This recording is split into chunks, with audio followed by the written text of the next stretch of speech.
தூதுவளை தோசை செய்ய தேவையான பொருள்: ஒரு டம்ளர் ஊற வச்ச அரிசி, தூதுவளை ஒரு கைப்பிடி அளவு, மிளகு, இது உப்பு.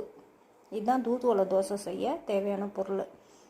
முதல்ல அரிசியை மிக்ஸி ஜாரில் போட்டு அதோட ஒரு பிடி நல்லா அலசிட்டு சேர்த்துக்கணும். தூதுவளையை அலசிட்டு ஒரு கைப்பிடி அளவு தூதுவளை அது கூட சேர்த்துக்கிட்டு, மிளகு நம்ம காரத்துக்கு தகுந்த மாதிரி சேர்த்துக்கலாம். ஆனால் மிளகு எவ்வளோ சேர்த்துக்கிறோமோ அது அவ்வளோ நல்லது.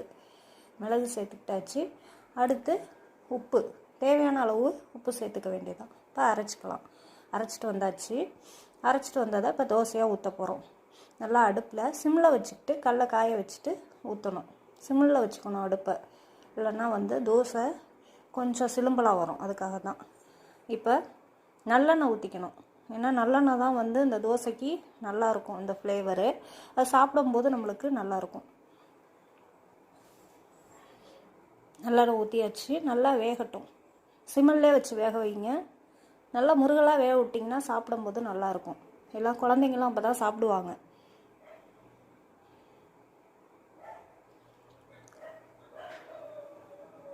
நல்லா வெந்தோன்னே திருப்பி போட்டு வேக வச்சு வெந்துருச்சு. இப்போ எடுத்தாச்சு.